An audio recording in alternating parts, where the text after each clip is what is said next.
Hey, what's up, everybody? Welcome back to another episode of Wicked Energy with JG. I'm here with Peter Perri, investment banker at Young America Capital, executive director and podcast host at Energy Media, and managing partner at Jupiter Island Capital. And there's another one in there, chief revenue officer at Rev G. Peter, welcome to the show. How's everything in your world today, man? Dude, things are awesome. I'm here in Jupiter, Florida, and it's great to be a guest on your show. Thanks for having me. Yeah, no, I'm pretty fired up. I know I think I had reached out to you if I remember correctly, but I'd seen some of the content that you'd put out on LinkedIn, and it just really captivated me. One, because you're an energy guy in Jupiter, Florida, which, like, if you're not a professional golfer or an athlete or a celebrity, what the hell are you doing there? Which I'm curious to hear about that. But no, it's interesting, and so I actually, like, out of the gate, I have a few questions for you. So out of all those roles, you're clearly a busy guy. Which one's the most fun? Which one takes up the most of your time? And which one makes you lose sleep at night? Oh man, that it's all one and the same. So mostly what Okay. I work on is I'm an investment banker, as you said, at Young America Capital. I lead the climate, energy, and infrastructure group there. I have an awesome group of clients, and we have so much deal flow, which just means, it's a fancy banker way of saying that we have so many people coming to us to raise money that we're really busy. We're a team of 6 in our small group. Young Yeah, America Capital overall has 72 bankers, been in business since 2010, and running that group is busy. It's an awesome time to be in the climate, energy, and infrastructure sector. So it's really been great. absolutely. No, I think there's so much runway, especially whether it be, traditional energy, oil and gas, whether it's clean energy, renewables, or however you want to label it. The reality is there's so much demand for energy as we continue to move forward globally that, like, everything has a place, right? And there's opportunity. You just have to be connected enough, or at least mindful enough to identify it and capitalize on it.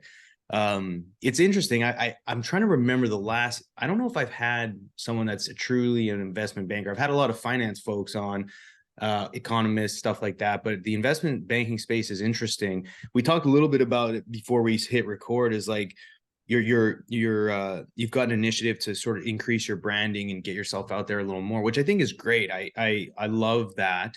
And tell the folks what kind of your goal is there, and why are you trying to create a brand around investment banking? Because quite honestly, like, it seems like somewhat of a boring space, but it actually isn't. And I think that there's a lot of white space for someone like you to come in and sort of brand yourself and be the guy. No, absolutely. So I like to, think of myself as the climate banker, which essentially I think Yeah. the biggest problem in the world right now is we have to solve this climate crisis. It's a big deal. And I will say, I'll put the word crisis out there sort of a little tongue in cheek, because Yeah. I mean, I do think that really energy transition is a long-term play. So I think it's over the next 50 years plus, we're going to be moving towards more efficient energy systems. But the bottom line is that, yeah, it is a boring space. As far as traditionally, it's been boring, and people don't think of finance as being an exciting topic. But man, these are big problems and they need a lot of money. So we've got to be able to figure out how to make it more relatable to people, how to be able to explain it in terms that the average person understands. And right now, that's a big problem. I just got off my podcast with somebody that's promoting heat pumps, right? Now, Yeah. heat pumps, what the heck is that? It seems super boring. The reality is that it's not boring, because it replaces heating and cooling and makes things about 40% more efficient. That's a big number, makes it easier for people to pay less on their power bills. And it's one Right. of those things like, man, that touches you every day, like what you pay for your power, your heat and cool your house, not something you think about. But if we can make it relatable, get it out there, then it's going to be able to make an impact. And that's what we're trying to do. Yeah. Well, no, you hit on a certain word that I want to circle back to. You said relatable.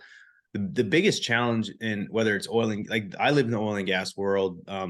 Fortunately, I've been connected to people throughout different energy verticals, which I love. But, like, energy and to a degree, investment banking and finance, it's like the majority of people are consumers, right? Like, unless you're talking about people within our space, we're kind of talking in this echo chamber. But it's like, that's what I love about social media and podcasting, is like, how do you connect what we do to, like, the everyday person, right? Because they're the ones ultimately that are driving decisions with the money they spend and so on and so forth. But I think creating that brand and having a good message, being relatable and educating is so important. And that's one thing that, like, especially in oil and gas, we've had such a problem with. And I think we're slowly getting better. But I commend you for doing that. What's kind of your mission, I guess, behind, being the clean, you said clean energy banker, right? That's the, Yeah, or we call it climate banker, or right? climate banker, that's right, the Yeah. climate banker. I mean, is the mission to just create awareness, or is it to, like, ideally have more deal flow, or what's that look like? No, so ultimately, really it comes down to connecting the best projects with the best investors for those projects. That's what it really boils down to, because there's thousands of investors, there's trillions of dollars of capital out there, and it's actually a problem because it's very difficult for that capital to find the right home. And so that's what we're trying to do, because if that doesn't happen, great projects don't get built. And when we're Right. talking about, as you know, from oil and gas, this is asset heavy stuff, and it changes people's lives for the better. Hats off to the oil and gas industry. I think we have to be uniting with the oil and gas industry. All industries have to unite, all segments of the energy sector. The Yeah. oil and gas industry, a lot of people don't know, has some of the smartest, most well-trained, most able to execute, deepest technology of any industry in the world. And there's no way we're solving this climate issue and moving to cleaner energy without the professionals from the oil and gas industry playing a really important role. And that goes for people that work in the oil and gas industry and invest in the oil and gas industry. We've got to, sort of bring everybody together. So Yeah. part of my mission is doing that, kind of finding that clean middle area where we can Yeah. all agree and make things happen.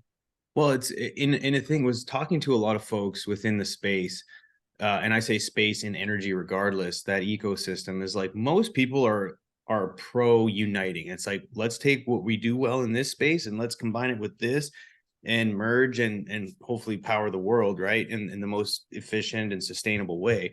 So again, having your piece, I mean, that kind of connects it all together, because at the end of the day, everything costs money, right? And so, and then if you're in business, the intent there is to create value for shareholders, which I'm sure you're well aware of, and you probably deal with that all the time.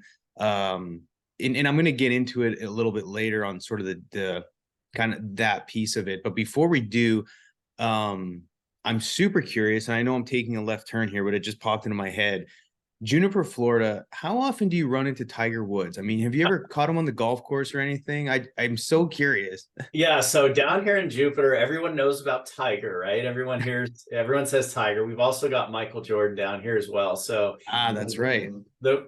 I've never heard of the two of them being on the golf course at the same time, but I'm sure they have. Like, I know there's a lot of money that's being gambled in Michael Jordan's golf course over there where he lives. So there's no doubt about that. But I have run into Tiger Woods before, and actually at the bike shop.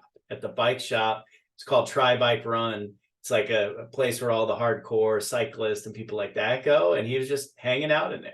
So No way. That's neat. And I saw it too. Of course, I did a little Googling because I was curious, but like Burt Reynolds and Celine Dion, those are two other ones that popped up. absolutely, yeah. I mean, Bert's from here. We got a lot of folks. Joe Namath as well is down here in Jupiter. So one of the things, so people always ask me, what are you doing there? It's for golfers, but it's actually really a hub of the energy industry. And the reason is a company called Pratt Whitney. All right. It's one of the most advanced companies in the world when it comes to military aircraft and aerospace engineering. So what happened is Pratt Whitney's here. A lot of engineers left Pratt Whitney and set up land-based gas turbine shops in and around Jupiter. So there's a lot of gas turbine engineering around here. A lot of people don't know the number one source of power generation on our grid today is gas turbines. So it's really an awesome place to be in the energy industry. If you go out to eat lunch around here, you're running into all sorts of power engineers. And also NextEra is based right up the world. Little shout out to our local utility. I'll say I think they're the number one utility in the world. And people come from all over Saudi Arabia, different places, just to learn from them. And they're in the neighboring town called Juno Beach. So it's a cool place to be. Yeah. So next year is an interesting one. So again, this is not any investment advice, but in oil and gas, they've got an arm called Trinity Operating. And I got, started dealing with them, started looking at NextEra, and I noticed their stock price was fairly low. And I was like, I'm going to take a little gamble here. They seem like they're pretty well valued, and I think there's a lot of upside. And they've done well for me so far. But again, this is not investment advice. But when you said NextEra, I was like, And then Trinity Operating, their drilling engineers, they are all here in Houston.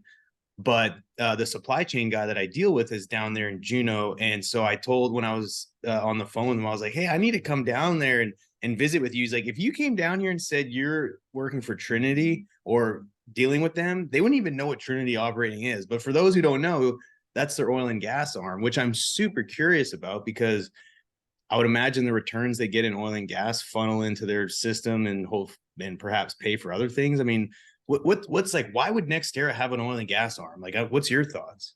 Yeah, that's a tough one. All I can say is this. So they're a regulated utility here in Florida. They own FPL, Florida Power and Light. And that's a great business model because you get a fixed return on capital, right? So really nice. And then what they've done is they've invested in other states in deregulated markets. Now, I can't speak to the oil and gas arm, but I can tell you that they've made big investments in wind and solar. They're actually, I think, the largest solar developer in the United States now, and they're developing in deregulated markets. So their model, very smart. In the regulated markets here in Florida, they run a utility, and then the deregulated markets, they put a lot of renewables. So really brilliant company, well run, and happy to have them here. They definitely contribute greatly to the tax base, let's say. Yeah, for sure. Well, if I ever go meet their supply chain gentleman there in June, I'm gonna hit you up because I'd love to come pay you a visit, Sure, buy man. you coffee. Oh man. But And I anyway, also like to give a shout out to the water here. Make sure you get out on a boat. Like, everyone wants to play golf, but the water here is really unmatched. Beautiful intercoastal waterways, and great okay. boating and fishing. That's what I like to do. And by the way, everyone, Peter has a fishing guide company. He would love for you. No, I'm just kidding. I know people that do, so I can definitely hook you up. Shameless plug. But no, I'll say this. So the first time I actually went off like fishing in like not freshwater lakes and stuff like that, which I'm not a huge fisherman, it's just not something I really did much of, but I had the opportunity. And so I've gone to Key West and fished off out of Key West for several years now. And I mean, I don't know if it's anything like where you're at, but fishing off the coast of Florida is amazing. And so the water, the scene, I mean, the fish, it is so cool. But no, it's really neat, man. Because like I said, most people that come on here are from like, the big oil and gas hubs. And so it's neat to kind of hear your take on being an energy guy at Juniper. I think it's really cool. I'm going to take a pivot and I really am curious in terms of your career. I mean, you've got, I think, 20 plus years of experience in climate, energy, and infrastructure of sorts. Walk us through your career trajectory, and then like what led you to focus on climate, energy. I mean, I'm sure there's something there that kind of pursued or sort of spurred your interest in doing so. No, so I really appreciate the question. And I'll say it started in fifth grade. Okay. I was really a big fan of Einstein, right? And I loved Yeah, science when I was in the fifth grade, sixth grade, seventh grade, when I was a little kid, right? And yeah, then as I graduated college, I majored in economics. I started with Merrill Lynch, and this is in the late 90s. And all my clients kept calling me and asking me, invest in these .com stocks, right? And I got sick of hearing it. So I left Merrill Lynch, started a .com company. And I spent the first half of my career in digital. I owned a .com, I owned an e-commerce business. That was the first half of my career, did very well in that. And then I met a guy here locally who's named Bob Kraft. He was one of those Pratt Whitney engineers, right? And he left Pratt and he started a company called PSM, which is the largest maker of aftermarket gas turbine parts. It's based right here in Jupiter. And that company got acquired by Alstom for a very nice exit. And Bob said to me, I met Bob just here locally as friends. He's a big time fisherman, one of the best fishermen in Jupiter, no doubt.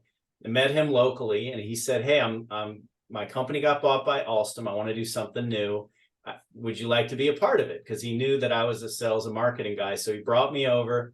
We started a company called PowerPhase. PowerPhase makes upgrade system for gas turbine plants, really innovative company.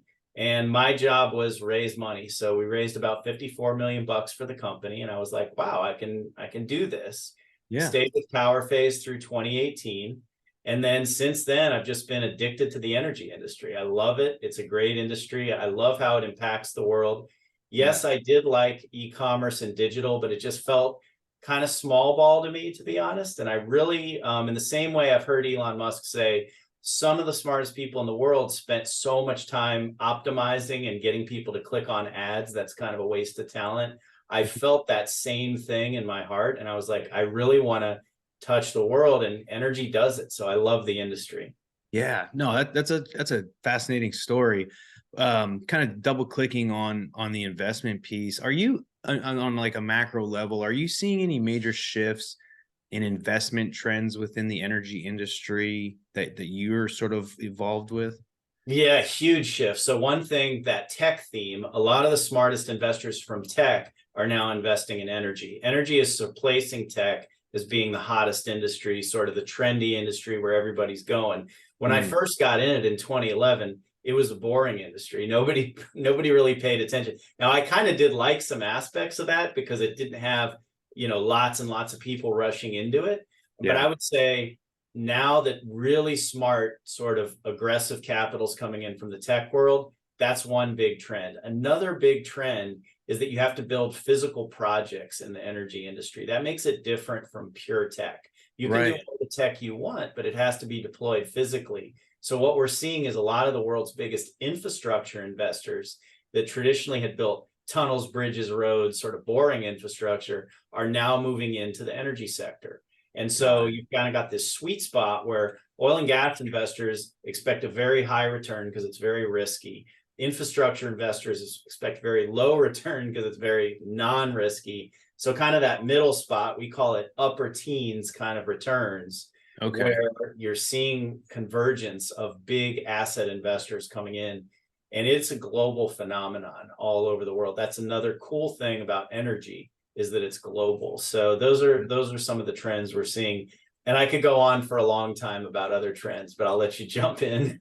Yeah, no, it's that's always interesting to me. I mean, when I again looking at it through my lens, it wasn't until I would say the pandemic really kind of was a catalyst for a lot of companies to initiate the, their low carbon investments or really allocate capital towards low carbon projects.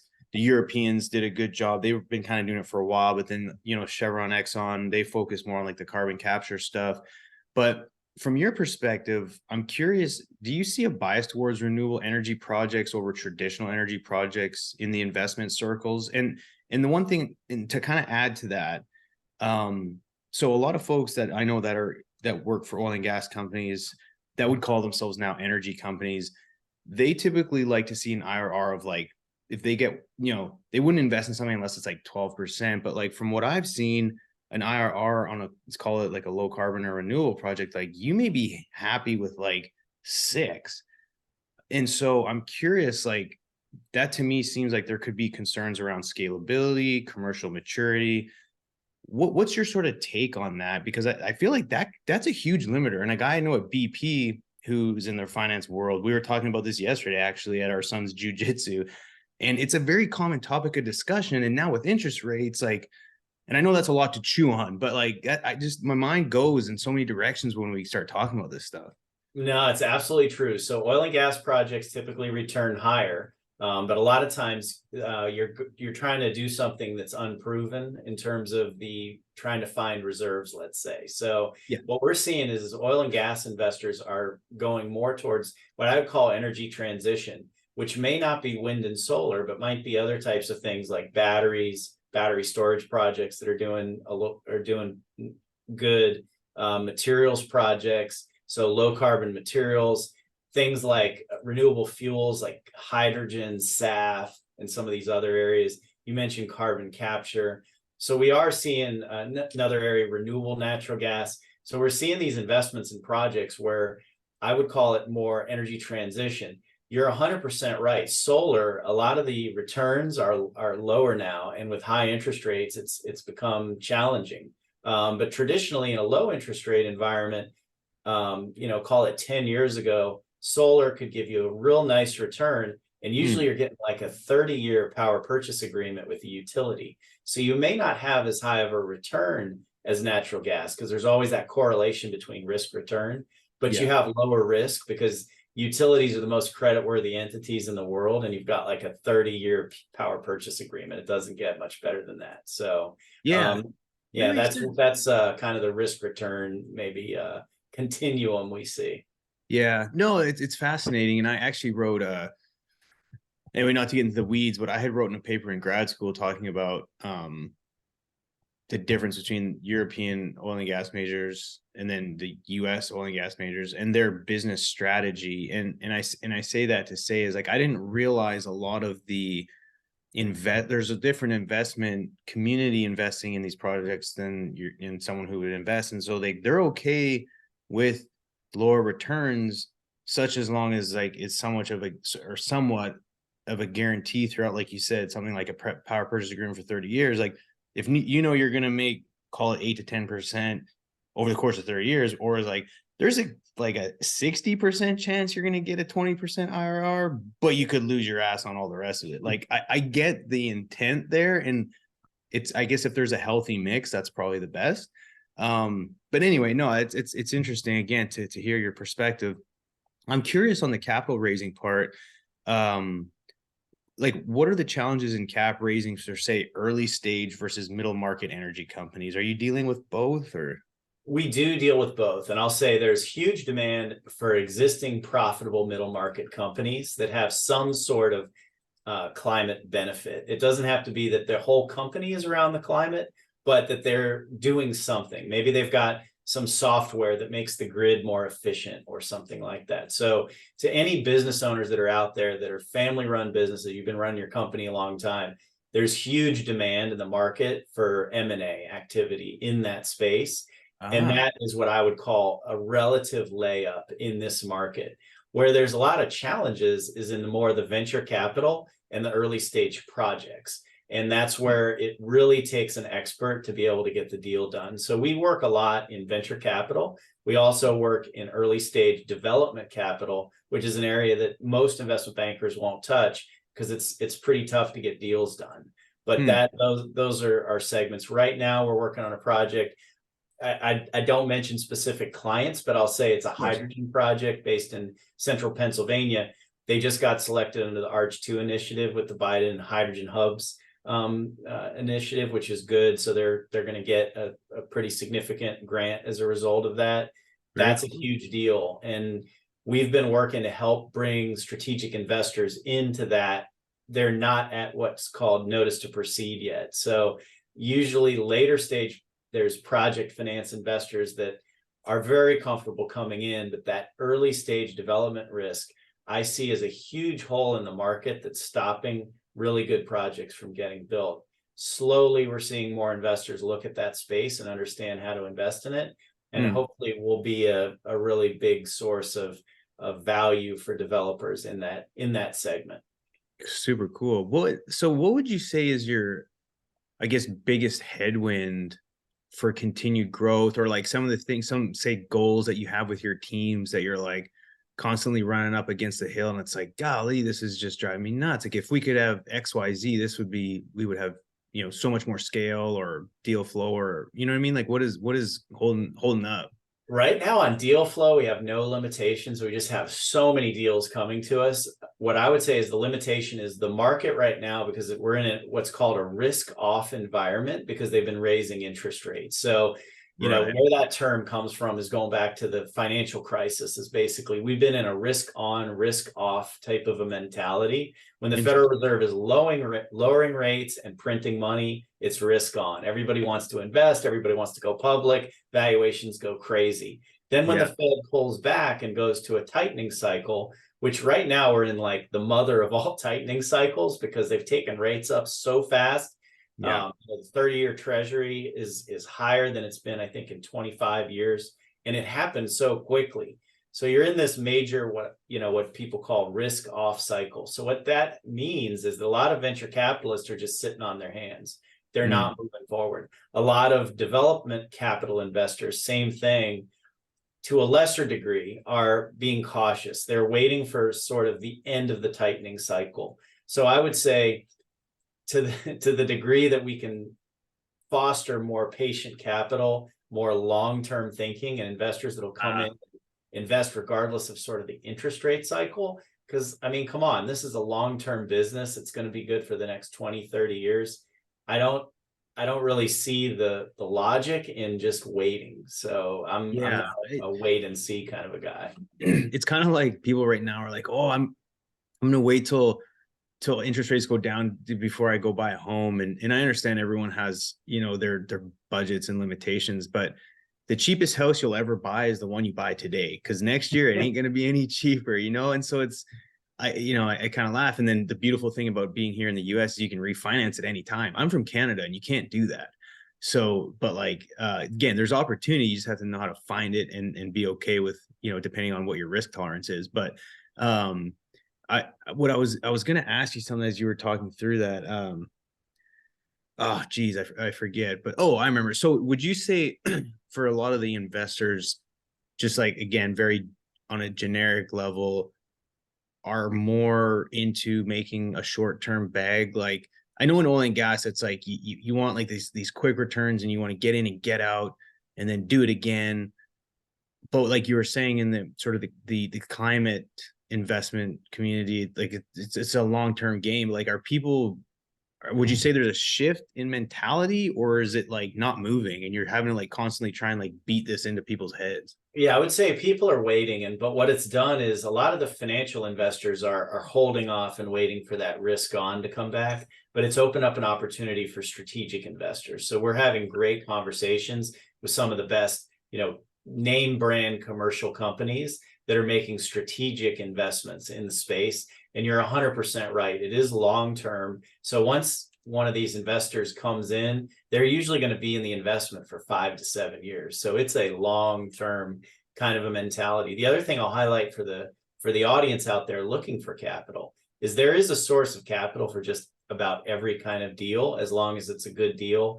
It's just so segmented these days. You know, in the old days, it would be, you know, let's say one investor would invest in lots of different deals. Now everything is very segmented. So that's where having a professional like myself, you know, shameless plug, comes in handy, because we know the players personally. Right. So putting your crystal ball hat on, what would you say, like, where do you see the pivot in terms of interest rates? Like, again, just BSing here. Like, are you think we're close to making a pivot? I mean, what do you think they're waiting on? Or you think we might be in this for the next year or two? Like, what's your guess? So the buzzword is black swan, right? I think it's going to take a black swan event to put us back into an easing cycle.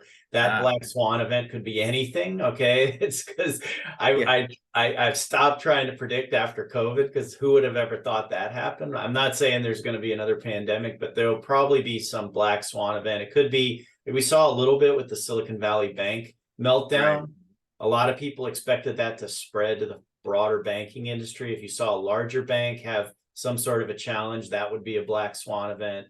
If you had, you know, let's say a pandemic, or we've got a couple wars going on, those types of events, I think, would cause the Fed to pause. Everybody's been surprised with how much rate tightening that there's been, that the economy has been so resilient, that people still continue to hire, things continue to boom. Wages are going up, there's a shortage of labor, all these kind of things. I mean, if you would have asked most smart people, they're like, if the Fed raises rates that much, the economy is going to be in a funk, but it hasn't happened. So yeah, no, it's crazy. I read this morning, I think our quarterly GDP growth was like 4 something. For this year, it's been 4 something, which is like just it's been really strong. Yeah. Bonkers if you think about it. But I guess some of the like retailers were saying this which was interesting. I forget whose earnings it came, I think it was Mattel, and they had a strong year so far, but then their outlook was kind of pessimistic towards the end of the year going into the holiday season. And so their stock price, I guess, dropped pretty hard. But regardless, you know, so there's a little bit of hesitancy with like this, it's not going to keep going. But the reality is, it's like it's done pretty well. So I mean, to your point, all of a sudden if they took a pivot, like I think we'd be in such an inflationary environment. It'd be crazy because a lot of stuff hasn't. Well, some stuff has come down, but anyway, it's fascinating to see. A year ago, I would have never guessed we'd be where we're at today. But I mean, I'm definitely Nobody predicted. It's a tough thing to predict. I know some people that were short treasuries and they've done very well, but uh, I mentioned Bill Ackman because he does this publicly on Twitter. Super smart guy to follow. yeah. I think last I heard he covered his shorts on the short treasuries, so that means he thinks maybe the rate tightening is probably starting to go slow down, but we'll see what happens. No kidding. No, it's always every day presents a new adventure. I want to touch real quick on the M&A side. You mentioned it, but how do you typically evaluate potential M&A opportunities in the energy space? Is there sort of a criteria that you look at, or? Yeah, no, absolutely. So we look for companies that have been around a long time. We look for companies where typically where there's a founder-led company where the founder is still running the business, you know. We're not trying to come in and compete with other private equity funds. So if it's already private equity owned, we're usually not going to get involved. So we're looking for founder-run companies where the founder is very dynamic. He's built a niche business. Ideally, he has customers like utilities or those types of customers that are very creditworthy, very long-run customers. Ideally, it's either tech product or software focused as opposed to service focused, if that Okay. makes sense. So Why is that? well, services businesses are hard to scale and they tend to be lower margin. And especially founder run services companies, a lot of times, if the founder decides to retire, you've got an issue because he's sort of running that shop with an iron fist and he's getting these guys motivated. If he's gone, that personality Yeah. leaves, then it's very difficult to run the business. But with product-led companies, it tends to be easier to transition to the next generation, whether the founder has kids or the founder wants to bring in an outside person to run it. So yeah, that's what we look for. And then we also look for some kind of angle that can be somewhat climate focused. So I'll give you an example. One company we really love is this filtration company. They've got a division that focuses heavily on renewable natural gas. It's growing like weeds. So we love that business. Even though the RNG side of it is a small percentage, we think that can grow significantly. So we really love that kind of a company. And it's founder owned. The kids are probably going to take over and run it. Love those kind of businesses. I mean, are there a ton that you're having to sift through, or is that more of like a diamond in the rough type of thing? No, there's a lot out there, believe it or not, and pretty Huh. heavy in the energy sector. Now, certain segments like, you know, of course, cloud software like PE funds are all over. So a lot of those are no longer independent, but we still see some. And we have what are called buy-side mandates with two large companies that have hired us to basically bring them deals. And so that's one thing we bring to the table because we can get deals done a lot faster with those kind of mandates as opposed to having to charge the company to work with them. Makes sense. Um, going back, I know I'm kind of back and forth, but going back to the capital raising side, I'm curious if you can, you don't have to give in the details, but can you share any successful capital raising strategies that have worked in the current economic environment? Yeah, for sure. What I would say is you have to really know your audience very well. Do not spray and pray. So if you're a company and you want to do fundraising on your own, take the time to look at the funds with LinkedIn, and we use a tool called Crunchbase as well on the venture side. We use a tool called PitchBook on the private Okay. equity side. Those tools are well worth it if you're trying to raise capital on your own. Take the time, make a short list, and then go out with a very laser focused approach. That would be across the board my number one piece of advice. You see a lot of spam these days, a lot of just untargeted LinkedIn stuff, and Yeah. investors are sensitive to that. So you really need to give them a pitch that shows that you understand what they, because most of these funds say right on their website exactly what their criteria is. And so just make sure that you spend the time to build that list initially. It takes more work up front, but I'd rather see a company have 20 names where they know those investors would invest, could invest in their company, and then spend the time to open those doors. Most investors are so busy. Like, so if you send them one email and they don't respond, that's not a no. Like, you have to email them, call them, maybe meet them up at a trade show, take your time. And that's why doing that upfront work matters, because if you know those 20 names are good for you, it makes sense to spend more time trying to open the doors. So, Yeah. broadly, do your homework and be persistent. I mean, those are great actionable takeaways. I mean, do you find a lot of people just spray and pray, or like how much, like generally speaking, are most people very strategic, or is it more like I'll just grab any straw I can and hope for the best? Yeah, most people spray and pray, and unfortunately, because so much data is available now, you can go on LinkedIn and pull up, run a LinkedIn sales nav search and pull up a list of all the investors in private equity, and blast the whole list. Right. But it's like the Spider-Man thing: with great power comes great responsibility. Like, just Yeah. because you have access to that data doesn't mean you should be using it. So Yeah. spend the time to sort the filter and keep going and keep going, and then go to the company's website, read what they actually invest in, and Yeah. just be targeted in your approach. Yeah. No, I see it like not even just like, and that's actually a really interesting example, but it's like even sales folks, like they'll just get on Sales Navigator and they'll just start. And it's like, dude, did you even read my LinkedIn profile? Like, I'm not in that space. And B, no, I don't need that service. Like, nothing would lead you to believe that I do. And again, it's people's like, oh, it's a numbers game. Well, yeah, but you're also like tarnishing your reputation if you do that multiple times. And so being strategic in the approach, and again, it's like most people don't want to take the time. It's like investing, right? Like people don't want to put their money in S&P or whatever it is and wait 15 years or 20 years and get a nice return. It's like, no, I want to like flip this or make money in 2 days. And it's kind of like that thing. It's like, I'm just going to put out as much as possible and hope that someone reaches out. And it's I've been in sales for since 2000 basically 12, and I definitely went through that phase, but as I kind of gotten older and realized, it's like, yeah, I'm not, that's not quite the best approach. So on the cap raising side, hearing you say that is like I said, I mean, I can imagine people would go on LinkedIn, spend a little money on Sales Navigator, and just absolutely go nuts with sending stuff out. And They go crazy. Yeah. And the big issue is, I think a lot of people focus on the appointment, right? But if you're having appointments with the wrong investor that can't invest in your deal anyway, you're yeah, just wasting your time, because he can't even really give you good feedback. So I'd rather have fewer appointments, more quality appointments, a smaller list. I'm a big fan of the Dream 100 strategy, which is actually from Chet Holmes' old school sales trainer. And okay, this works in sales, it works in investing.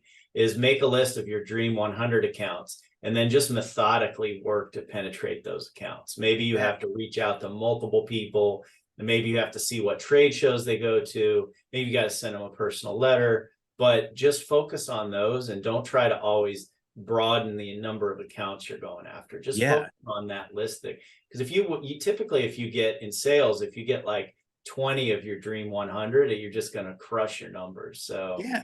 No, and it's investing, you only need one. So it's like, yeah. No, it's a term that I've used before. Is like for so long we were volume over value. And now it's value over volume in our business strategy in oil and gas.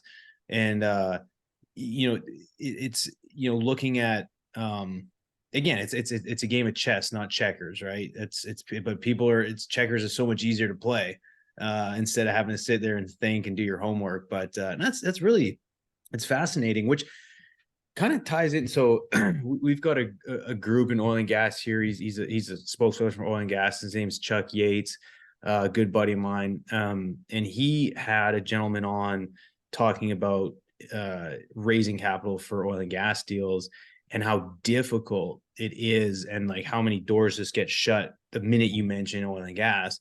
And so what they've realized is like, I need to, and to what kind of going back to the beginning of the conversation is like, we need to start creating content. We need to start educating. We need to start positioning ourselves as experts. We need to build a brand ultimately. Like we need to build a brand. So if anyone wants to invest money, like we're the ones and they know who we are, they trust us, they've seen our faces. So I think even that is like super important. It's one thing to kind of be a hunter and find the investments, but it's another thing is like, be the one that if anyone thinks of climate banking, you're the only one because you've been out there for like the last 2 years putting your face on everything, yeah, hopefully it'll probably take 10 years, right? But I think Yeah. that's the goal, is eventually get out there, and then also brand our team as well. So I absolutely could not do what I do without our team. Yeah. We were 6 people, and the other 5 people on their team on the team do an amazing job. They're just unbelievable.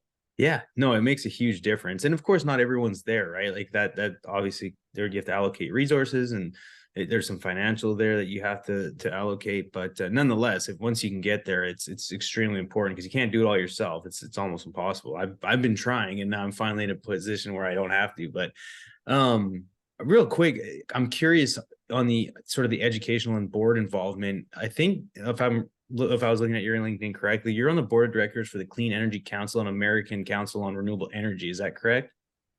Not on the board. No, I'm not. Oh, Not okay. sure what Never what mind. I may have misread that, but are you involved with that to some degree, aren't you, or no? I don't think so. Ah, what the heck? Okay, never mind. I must have misread that or saw something else. Anyway, never mind. We'll scratch that. Podcasting. Let's talk a little bit about podcasting. Yep. Can you share what your podcast is and kind of the mission behind that, which you've kind of alluded to it, but I'm curious a No, little bit. awesome. So podcast is called Energy Superheroes, and I appreciate you, Justin, letting me plug it a little bit. Yeah, We're of on course. Spotify, and the website is Energy Media. So if you just Google Energy Media, will come up. The Mhm. reason we came up with the name Energy Superheroes is a little bit tongue in cheek, but it's kind of like, hey, if we're going to do something to make a difference in this world, we need people that are going to step up and make a big difference. There's lots of what I would consider superheroes in tech that have been established over the last 30 years. You got your Jeff Bezos, you've got your Steve Jobs, you've got Bill Gates, all these guys, right, that are game changers in the world of tech. Now we've got Elon Musk, that I would argue is a superhero of energy. And we're going to need more of those folks to step up and make a difference. And the fact is that those people exist. There's people in the energy sector that are doing amazing things, but the story just really isn't being told. So we're trying to tell the story of those people that are really making a huge difference in the world of energy, because people don't realize it, but energy touches everybody. And it's, Yeah. I'll give a shout out to sort of energy poverty is really one of the biggest problems in the world. People don't realize that cold kills a lot more people than heat. And the big problem is that a lot of people there's like 2 billion people that don't even have access to basic energy needs. And so Yeah. if you want to address poverty and some of the real challenges in the world, we really need to lean on energy superheroes to make that difference. So that's what we're trying to do. Yeah. No, I love that. So how long have you had the podcast running for? Yeah, it's been a couple years. It originally became a brainchild in 2020 when COVID hit, because I'm thinking, man, they're going to shut down all the conferences. I spent a lot of years going to conferences, setting up massive trade booths when I was with Power Phase. Yeah. I think we brought a piece of equipment to a show. We wanted to start the equipment up on the show floor. We did lots of crazy stuff. So then when I saw COVID hit, I'm like, man, energy industry is one of the biggest, most intensive trade show industries. We're going to have to come up with these virtual shows. So Yeah. I originally started thinking about it from that standpoint. And I was like, man, doing a trade show virtually is hard. Let me just do It a is. podcast. I'm just going to do that. And Yeah. so then that's just where it came from. Now we're doing a newsletter on LinkedIn called Climate Buzz. We're Okay, adding cool. another thing called Deal Sheet, where we're going to put out the most important climate deals across the industry, not deals that we work on, just across the board, just to get them Awesome. out there and publish them. So those 3 areas, the podcast, the newsletter, and the Deal Sheet, will make up our energy media website. And then hopefully coming in 2024, we're going to do a small in-person matchmaking deal conference, physical Ah. conference, and we're going to do it there in Houston. So Oh, cool. stay tuned for more. Yeah, man, that's exciting. Well, I loved your guys' initiatives. I mean, you're obviously doubling down on the underpriced attention, i.e., online social media. I love the newsletter piece. That's something that a lot of people are trying to do. I've seen a lot of people try to do newsletters, but then ultimately they fall off big time because it's hard to sustain it, which most people try and do it on their own. You've obviously got a team, so that's awesome. But if you can hear the lawnmower in the background, is it loud? Can you hear that? It's not loud. No, I can bet. I Okay, they're mean, almost done, but yeah, sorry for the audience. I'll have to figure out how to edit that out. But great no big. I timing. don't think you'll have to edit it. It's no big, and that's part of the fun of doing these things. I've had some crazy stuff happen on mine. Especially at home, man. I've got a Oh yeah, 4-year-old and an 8-year-old, and the 8-year-old respects daddy's office, but the 4-year-old, man, during no. COVID, he was like 2, obviously. It's like it's playtime. Like daddy's home. There's no boundaries. And so, man, I've had like all kinds of stuff happen. But anyway, that wasn't too bad. So kind of wrapping things up here, so if you were to project into the future, I mean, with who you're working with right now, like what does the future of energy investing look like? What does that picture look like? Yeah, so one thing is it's going to be more tech enabled. I think you're going to see more of these platforms spring up where buyers and sellers are be able to connect more efficiently, right? And so we're watching that space very closely. We're constantly trying to get more efficient at what we do. I would Yeah. also say that there's going to be trillions of dollars that flow into building new and innovative projects all across the energy sector. I think it's the United States has been dramatically underinvested in terms of infrastructure, Yeah. dramatically underinvested. We've spent so much money building infrastructure overseas, but we've spent very little in our own infrastructure here in the US. And then lastly, I'll say we want to be long power. And the reason is because of Mhm. AI. So I'll give your audience a quick stat. Right now, data centers represent about 1.5% of total global power demand. That's going to 20% as a result of AI and the growth of data centers, the need for digital infrastructure. And of course, Wow. that's going to take more power. So we're super long infrastructure, long power. And we think trillions and trillions of dollars are going to flow this way over the next, call it 30 years. Fascinating. Well, do your homework, folks. You've heard it here. Mr. Peter's got some really good insight. And again, it's been fascinating. And the last question I have, Peter, it's a little more on the personal side, just to get a little bit to know more about yourself. But what's something that not many people know about? I mean, I listen to your podcast. You guys get straight to business, but like, what's kind of a unique hobby, or what's kind of something about yourself that not many people get to hear about? Well, no, probably nobody hears this except my friends. I just got married. I married a beautiful Ecuadorian. We got married in Congratulations, Ohio. man. Thank you very much. And Heck yeah. we got married in Ohio. I'm a product of Cleveland, Ohio. So we wanted to go back to the roots there. And we Wow. had an amazing wedding. 100 people were there, and then we went on our honeymoon in Hawaii. And I just got back. So Man, game look at changer for you. me. Holy smokes. All kinds of crazy fun stuff happening at the Perry home. Yeah, absolutely.